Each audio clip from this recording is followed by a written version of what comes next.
Akkamitti thumbnailii yookaan beeksisa viidiyoo yeroo YouTube irratti gad lakkifnu akkamitti irratti maxxanfachuu dandeenya kan jedhudha. Har'a qabadhee kan isiniif dhiyaadhe. Nageenya illee naganne. Assalaamu alaykum warahmatullahi wabarakatuh. Akkam jirtan hordoftoonni Soofoo Umar app hundi keessanuu. Bakkuma jirtanitti nageenyi kan koo isin haga hojjechaa. Kun Soofoo Umar appidha. Akkuma duraan dursee mata duree irratti ibsuudhaaf yaali har'a kan qabadhee isiniif dhiyaadhe akkamitti thumbnailii yookaan beeksisa viidiyoo keenya irratti maxxansinu hojjechuu dandeenya isa jedhu qabadhee isiniif dhiyaadheera.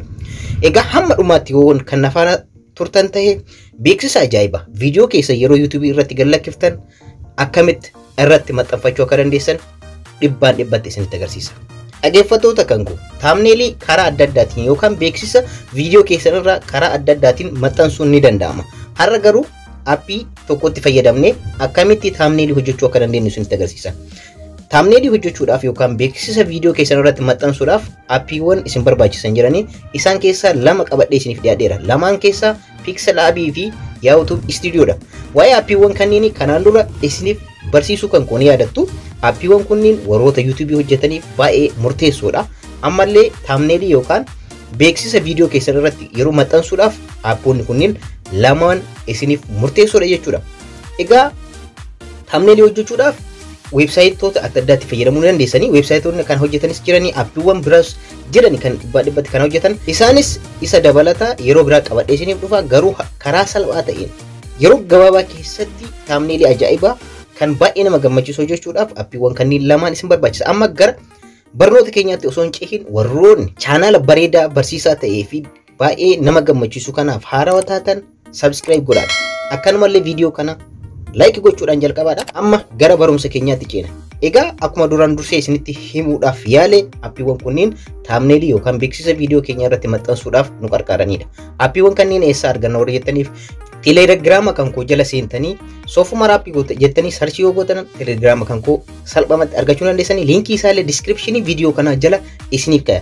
Telegiraama kan koo irraa argattu akka kanaan dura descriptionii jala liinkii isiniif hin kaa'u sababni isaas YouTubein siirota baay'ee tokko jijjiiraa waan jiruuf liinkii websaayitoota appoota adda addaa kana baay'ee rakkisaa ta'aa jira waan ta'eef kanaaf ammaan booda Telegiraama kan kootiin isin wal barsiisuudhaaf Telegiraama kan koo Telegiraama kana fakkaatan subscriber nama 125 qaba isin keessa seenuudhaan viidiyoowwan adda addaa YouTube irratti gad lakkisu asirratti argachuu dandeessan appiiwwan adda addaa asirraa argachuu dandeessanii kanaafuu isinillee Soofoo Umar appii chaanaalii Telegiraama kanallee subscribe gochuudhaan seenaadha. Isiniin jechuu barbaada dhaggeeffattoota kan koo. Egaa amma gara appichaatti aseenu. Thumbnailii maali jechuudhaaf isinitti mul'isuudhaaf viidiyoowwan kan koo isinitti haa mul'isu dhaggeeffattoota kan koo. Egaa chaanaala kan koo Soofoo Umar appis sarchii yoo gootan salphamatti argachuu dandeessanii Soofoo Umar appii yoo jettan sarchii gootan salphamatti argachuu dandeessan jechaadha. Akkuma amma argartan amma kan argamnu chaanaala kan koo kan Soofoo Umar appii kan YouTube irratti argamna jechaadha dhaggeeffattoota kan koo akkuma thumbnailii isee jennu argartan asirratti maxxansa adda addaa irratti barreessee waan adda addaa irratti ida'uudhaan suuraas ta'ee danda'u loogoo appiiwwan barsiisuu ta'uu danda'a waan adda addaa irratti maxxansuudhaan akkanatti gad lakkisuu jechaadha. Wanni biraan jiru thumbnailii inni jedhu yookaan beeksifni viidiyoo irratti maxxanfamu isa kanaadha jechaadha dhaggeeffattoota kan koo kan akkamitti hojjechuu dandeenya sirriitti naaf hordofaadha. Egaa haala kanaan hojjechuu dandeessanii amma sirra deebiidhaan viidiyoo kana like godhaadha. Egaa dhaggeeffattoota kan koo appiiwwan kanneen lamaanitti fayyadamnee akkamitti akka hojjennudha kan isinitti agarsiisu. Jalqaba garuu wanta barsiiftan san waan isin barbaachisu suuraawwan mimmiidhagoo ta'an akkamitti qopheeffanne isa arganna warra jettanii Google irraa yeroo baay'ee hin barbaadinadha. Googiliin al tokko copyrightidhaan kan qabaman jira waan ta'aniif baay'ee rakkisaadha. Googilii irratti fayyadamuudha. Kana fayyadamuudhaaf iskiriin irratti isinii barreessee jira websaayitii kana fayyadamuudhaan keessa seenuudhaan achirraa buufadhaadha.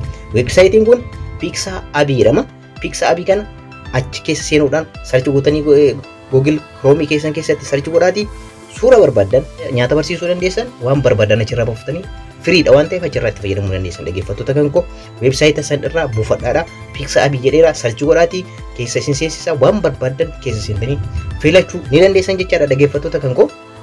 Kanaan dura achi keessaa buufadha. Appiiwwan adda addaas ta'uu danda'a wantoota adda addaa suuraawwan firii ta'an achi keessa jira waan ta'eef achirraa buufadhaadha. Google irraa yeroo baay'ee hin buufatinaadha. Maaliif seera copyright qaba waan ta'eef akka tasaa firii kan ta'an jiranii garuu yoo beektan ta'e isa firii ta'e buufadhaadha. Yoo hin beekne ta'e garuu websaayita kanatti osoo fayyadamtanii na gammachiisa. An suuraawwan qopheeffadhe waan qabuuf isinis qopheeffadhaadha. Duraan dursa suuraawwan miidhagoo ta'an appii warroonni teknooloojii maal barsiiftan kompiitara barsiiftan kompiitara suuraa kompiitara fuuldura maxxansuun barbaachisaadha. Akkanuma waa'ee nyaataa yoo ta'e waa'ee nyaata sana akkas fakkaatu ofii keessanii kaasuu dandeessanii ofii keessanii bilbila keessaniin kaasuudhaan itti fayyadamuu dandeessan karaa adda addaatiin imeejii barbaadan kan keessan irra gochuu dandeessu akka feetanitti sun. Kanaaf qopheeffachuu hin dagatinaadha.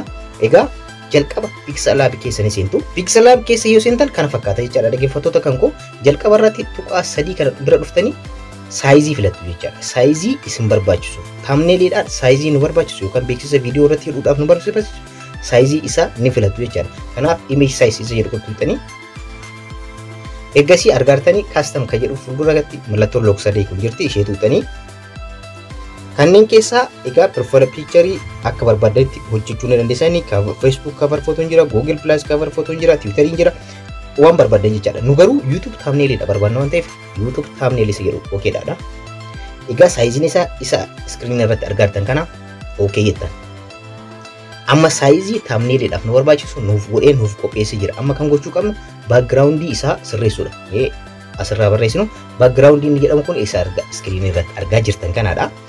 Kanaaf background kana akka barbaadanitti halluu barbaadanii filachuu dandeessu. Halluu filachuudhaaf mallattoo rog-sadee afran kana fudhattanii roga afree kana ergasii color ka jedhu jirti. Ishee tuutanii colorii isa akkanatti filachuu dandeessan. Gartan dhaggeeffattoota kan koo colorii barbaadan as keessaa filadhaadha. Ani yeroo baay'ee kana na gammachiisa waan ta'eef isa kana filadheera. Erga kana filattanii right mallattoo right kana gootanii kana fakkaata adjust gochuu dandeessan dhaggeeffattoota kan koo akka barbaadanitti. Ofii keessanis imeejii fudhachuu dandeessan. Colorii irraallee yoo qopheessitanii thumbnailidhaaf colorii ta'u yoo kan imeejii keessan keessa qabadan filoom gaalarii ka jedhu keessaallee fudhachuu dandeessan. Akkanumallee kaameraadhaan illee kaasuu ni dandeessan. Background irratti kan fayyadamtan jechaadha. Kun fedha keessanii garuu kan inni mataan isaatu isin qopheesseera colorii baay'ee qopheesseera akka duratti isin agarsiisan jijjiiradha. Amma immoo mallattoo aduu kan fakkaatu kana tuqxanii brightness isaa maal shape isaa maal sirreessuu dandeessanii asitti fakkeenyaaf brightness isaa argartan kanatti damaq gochaa sirriitti akka ifu gochaa kanatti sirreeffachuu dandeessanii fakkeenyaaf akkanatti yoo ta'e baay'ee gaariidha. Egaa brightness isaallee akkanatti xiqqeessaa baay'ee itti baay'ee waan ta'eef xiqqeessaa haala kanaan right gootan jechaadha. Haala kanaan kanneen settingiiwwan kana hundatti fayyadamtanii miidhagsuu dandeessan isin ana caala ani isinitti mul'isuu qofaadhaaf jechuudha dhaggeeffattoota kan koo.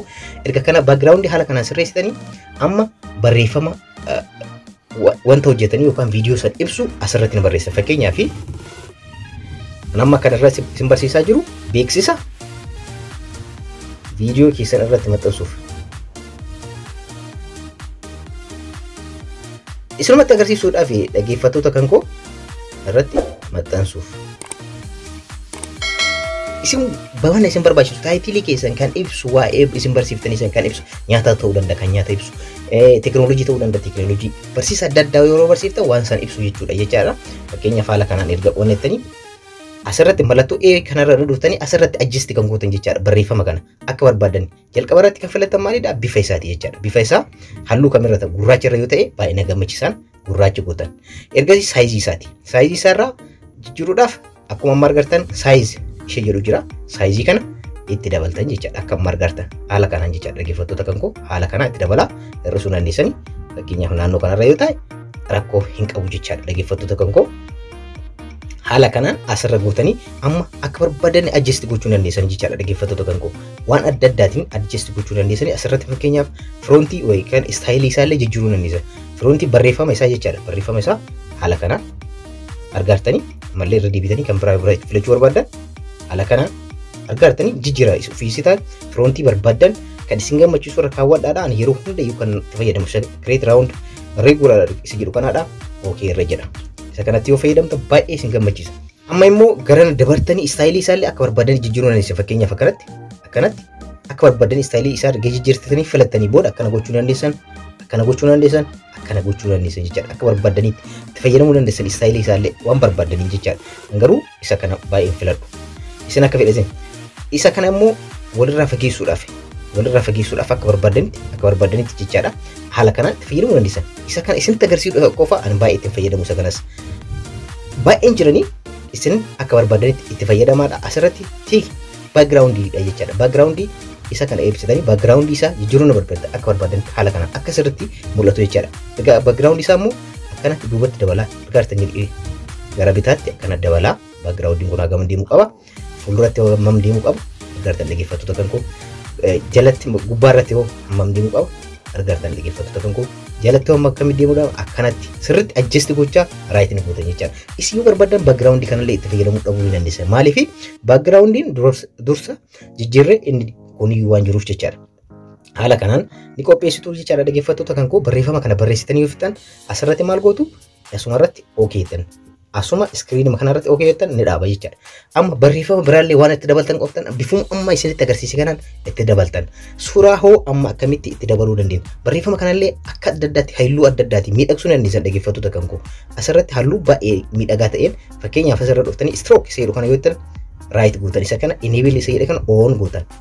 On yoo gootan amma akka argartan kanatti halluu biraa itti dabaluu dandeessa. Argartan jedhee yaada dhaggeeffattoota kan koo isa kana keessaan barreeffama keessaan jechuun ala barreeffama irratti baay'ee isin miidhagsa. Inni barreeffamni inni gurraachi nurratti nu filanne alaani inni kun dammoo keessaan isin miidhagsa akka margaartan kanatti halluu fiitan filachuu dandeessan dhaggeeffattoota kan koo. Halluu barbaadan kumaataman jiranii isaan kana keessaa akka barbaadan filadhaadha. Ani amma fakkeenyaaf akka kootti baay'ee kan na gammachiisu halluu isa kanaadha waan ta'eef isa kana erga filadhee booda akkanatti ajjeestii isaa haala kanaan sirreessuu dandeessan dhaggeeffattoota kan koo. Yeroo barbaadanitti jechaadha. Naannoo kanatti akkanatti akka mul'atu akka barbaadanitti itti edhaa stroke width isa jedhu kana sirreessa akka isin gammachiisu kaa'uu dandeessan naannoo kana yookaan baay'ee nagdasneedha. Raayit jettan erga kana keessatti. Shaadoo isa jedhamu kanallee raayit gootanii amma shaadoo inni jedhamu kun immoo dugda duuba isaa jechaadha akka margartan. Amma adiin kana yoo ta'e baay'ee nama gammachiisa. Isin halluu fiitan filadhaadha haala kanaan dhaggeeffattoota kan koo an halluu barbaadan isa kanaadha kan na gammachiisu. Ergasii immoo kaapasitii isaa akkana hir'isuu dandeessanii itti dabaluu dandeessan akkanumallee balaa raadiyees isa jedhu kanatti akkanatti dabaluu dandeessan hir'isuu dandeessan akka inni miidhaguutti jechaadha. Akka barbaadde isa kana offset y offset x kan jedhamu kan baay'ee irratti baradhaadha jechaadha. Sirriitti ilaalaa yoo deemtan irraa barattu. Ergasii raayit jettan. Egaa haala kanaan erga isa dhufte inter shadow isa jedhamu kanallee akkanumatti halluu inter isa keessaa jechaadha. Haala kanaan bifa barbaadanii jechaadha. Bifa barbaadanii kaa'uu dandeessanii akkanumatti illee bara raadiyeesii isaallee akkanatti dabalaa argartan. Dabalaa hir'isa kana yoo ta'edha nama gammachiisu. Offset x isaa offset y isaa akkanatti argartanii keessa isaa akkatti miidhagu. Akkatti miidhagu argartan jedhee yaada argartan isa kana akkatti qulqulleessu. Haala kanaan jechaadha dhaggeeffattoota kan koo barreeffama. Erga kana gootanii imboosii isaallee dammoo sirreessaadha. Imboosii isaa kanatti akka sirriitti ifu imboosii isaa ifa sirriitti argachuu jirtan. Barreeffama baay'ee bareeda. Kompiitaraan barreeffame fakkaata dhaggeeffattoota kan koo raayit jettan. Erga kana gootanii. Egaa asirratti immoo kan adda addaa jiranii siriidii rooteetii jedhu jira, siriidii x kan jedhu jira. Rooteetii isa kanarratti argartanii akka barbaadanitti rooteet gochuu dandeessan barreeffama kana akka argatanii. Isa gubbaa x axisiin kun gubbaadhaaf jalatti sirrii oofuudhaa fi inni jalaa immoo bitaa fi mirga irratti argartan dhaggeeffattoota kan akka barbaadanitti jechaadha. Kana yoo ta'e baay'ee gaariidha akkana filadhe raayit godhe jechaadha. Inni barbaadan kan adda addaa jiranii isin hunda isaatiiyyuu ilaala. Erga kana keessatti barreeffama kana haala kanaan qopheessitanii booda amma immoo akkamitti suuraa itti dabaluu dandeenya isa jedhu isinitti agarsiisa jechaadha. Amma barreeffama akkamitti barreessuu akka dandeessan isinitti agarsiisee jira. Amma immoo suuraa akkamitti dabaluu dandeessan. Asin mallattoo edamuun kun jirti ni tuqxanii. Egaa fiiloom gaalaarii kan jedhu gaalaarii irraa akka barbaadan stiikarii sheeppii adda addaatti dabaluu dandeessanii gaalaarii irraa kan qopheessitan fudhachuudhaaf gaalaarii keessanitti isin fudhata jechaadha dhaggeeffattoota kan koo.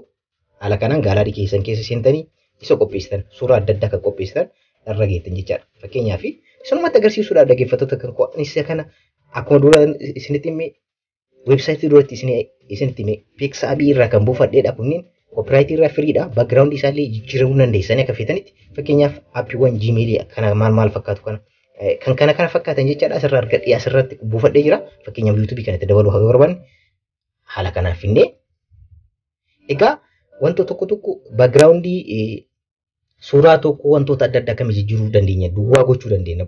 Imeejii barbaadnu qofa akkamitti sirreessuu dandeenya yeroo biraa viidiyoo biraatiin qabadhee isiniif dhiyaadha. Har'a kana background kana akkanatti sirreessuu dandeessanii jechaadha. Kun kan sirraa'edha. Isin sirraa'inoo akkamiin haafin. Gaalaarii keessan keessa seentanii isa backgroundiin isaan sirraa'e. Inni kun sirraa'eera. Akkamitti backgroundii sirreessuu akka dandeessan yeroo biraa isinitti dhaggeeffata isiniif qabadhee dhufa dhaggeeffattoota kan koo. Egaa akkuma argartan kun akkanatti asirratti kutuu ni dandeessan dabaluu dandeessan akka feetanii jechaadha. Argartanii akka barbaadanitti saayizii barbaadan adda kana dammoo saayiziidhaan isinii kaa'eera. Saayizii barbaadan keessaa filachuu dandeessanii akkana godhe baay'ee gaariidha. Raayit godha. Ergasii suuraa kana akkanatti qeessee as bakka kana jechaadha bakka tuqaa guddaa kanatti qabattanii akkanatti kan xiqqeessaa guddisuu ni dandeessanii. Isa garanaan jiru kana immoo akkanatti bal'isaa deebisuu ni dandeessan jechaadha. Dhaggeeffattoota kan ka'u isa kana immoo rootiitti gochuu dandeessan akka barbaadanitti jechaadha. Isa mallattoo kana jechaadha qabattanii argaartan jedhii yaada. Haala kanaan erga qopheessan bakka barbaadan irra ni geessu jechaadha. Dhaggeeffattoota kan ka'u haala kanaan as naannoo kana kaa'uun ni dandeessanii. Ergasii haala kanaan ni fiddan. Barreeffama biraallee iddoo kanatti dabaluu dandeessu. Suura barbaadan jechaadha. Kan barbaadan gaalaarii keessa. Akka barbaadanitti wantoota adda addaa gaalaarii keessan keessaa itti dabaluu dandeessanii. Fakkeenyaaf suuraa kana yoo qopheeffan itti dabaluu dandeenya jechaadha. Dhaggeeffattoota kan ka'u fuulduratti xiqqeessuu dandeenya. Kanatti xiqqeessitanii haala kanaan jechuudha.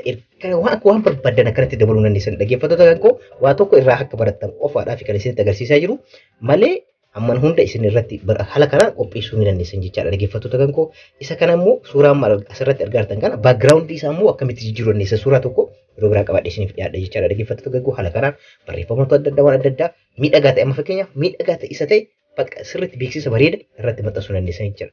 Amma immoo akkamitti ekspoortii goone isa jedhudha. Tuqaa sadii kana inni tuqxanii argartanii ekspoortii biyyisa bakkee jedhi jira. Ishee irratti ogeedha. Egaa asirratti tuqaa kaastamisa jedhu fuuldura rog-sadee jira. Rog-sadee kana tuqaadha. Kwaalitii kamiin akka isin bu'uu barbaadan kan jedhudha. Low jedha, medium, high, very high isa jedhu, ultra isa jedhu kanarra tuqaadha isin yeroo hundayyuu. Ergasii save to gallery jedha. Save to gallery isa jedhu godhaadha. Amma save isin godhee jira jechaadha. Amma cufnee keessaa baana mee amma kan akkam hojjenne waliin haa ilaallu.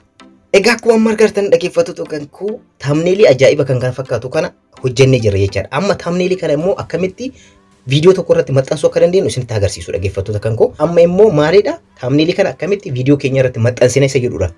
Maxxansuudhaaf YouTube Studio qabaachuu qabdanii YouTube Studio appii kana akka duratti isin jedhe Telegram kan koo jalaa ni argattu jechuudha. Lamaan isaaniitu Telegram kan koo linkii isaa as jala isinii ka viidiyoo kana description isaa jala achi keessa seentanii appiiwwan kanneen lamaan iyyuu argachuu dandeessanii. Amma YouTube Studio kana keessanii seentu ergasii viidiyoo jijjiiruu barbaadan bira na dhiqanii asirratti mallattoo sararaa sadiin kana irra ni tuqxu. Viidiyoo isa jedhu kana keessanii seentu. Egaa viidiyoon jijjiiruu barbaadnu kamiidha kan jedhu akka qopheeffatanii jechaadha. Kanaafiyyuu viidiyoo kan jalqaba jiru kana haa jijjiiru yeroodhaaf boodarranaan jijjiiraan. Erga viidiyoo irratti al tokko okay jettanii booda mallattoo irsaasa fakkaatu kana ni tuqxu. Ammas akkuma amma argaa jirtan dhaggeeffattoota kan koo mallattoo irsaasii fakkaatu ammallee sirtii isheellee ammallee irra deebitanii ni tuqxanii.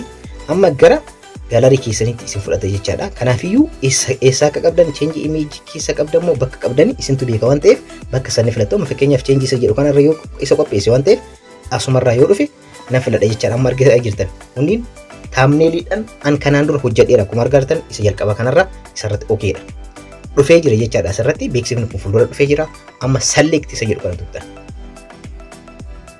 Select erga tuqxanii booda amma save isa jedhu jira. Save gootan jechaadha.